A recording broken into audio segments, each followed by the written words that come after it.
पर्व न्यूज। आरंभ एका नव्या पर्वाचा। यावल तालुक्यातील कोरपावली रस्त्यावर 1,34,000 रुपये किमतीचा अर्जत लाकडाचा एकाच ठिकाणी मोठा अवैध साठा आढळून आला।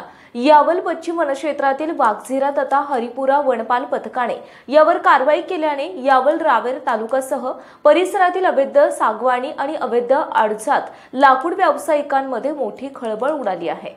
हा अवैध लाकूड साठा कोणाचा? या लाकूड साठ्याशी काहींची नावे जोडली जात आहेत।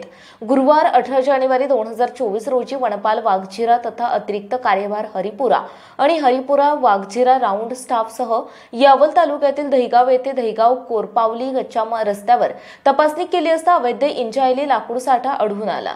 जप्ते मुद्देमाल इमारतीनं 93 घमी 12.215 पंचरास जळाऊ थप्पी 11 घनमीटर 115.512 एकूण माल किंमत 1,34,031 रुपये। सदर गुन्ह्याबाबत वनपाल हरिपुरा यांनी परिक्र 1/2024 18/1/2024 चा जारी केला असून सदरची कार्यवाही यावल उपवन संरक्षक जमीर शेख, सहाय्यक वनसंरक्षक प्रथमेश हाडपे, यावल पश्चिम वन परिक्षेत्र अधिकारी सुनील बिलावे यांच्या मार्गदर्शनाखाली वाघझिरा आणि अतिरिक्त कार्यभार वनपाल हरिपुरा येथील विपुल दी पाटील, वनरक्षक हनुमंत सोनवणे, सरला भोंगरे, अक्षय रोकडे, अशरफ तडवी यांनी कारवाई केल्याने अवैध सागवानी आणि अवैध अर्जात लाकूड व्यवसाय करणाऱ्यांमध्ये मोठी खळबळ उडाली आहे।